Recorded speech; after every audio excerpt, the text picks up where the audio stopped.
There's a really good way of answering the question, are you interviewing elsewhere? And it's an answer you can apply to any interview situation, and I bet it's not what you think. I'm Raj, I work as a careers consultant at the University of Cambridge. Let's break it down. 1. In order to come up with the best answer, we need to think about why they might be asking. So let's consider some scenarios. It might be to see how much competition there is for you, so how fast they might have to move with their offer, to see if other things you're interested in are broadly in line with this role, so the consistency of your interest, to figure out who among their competitors is hiring and what they're hiring for, or 4, to lowball your offer if they know what those other organisations you're interested in are offering. Now, generally, if they're asking if you're interviewing elsewhere, it's a sign they're interested in you, but their reasons for asking that question might not be positive for you. Now, from experience, most candidates will go ahead and reveal with whom they're interviewing, how far they are in the recruitment stage. I think it's a little bit of a mistake to reveal too much too soon. But there's a much better way to answer.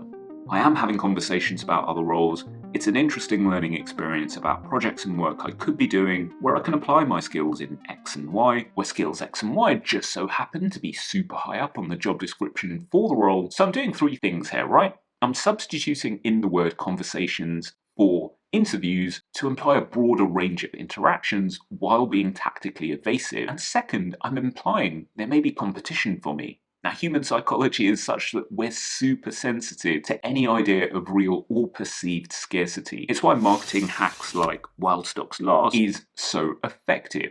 And third, I'm showing a healthy curiosity for what's going on around the sector. You do that and you've set the situation up beautifully. You simply close out this statement by bringing their attention back into the room.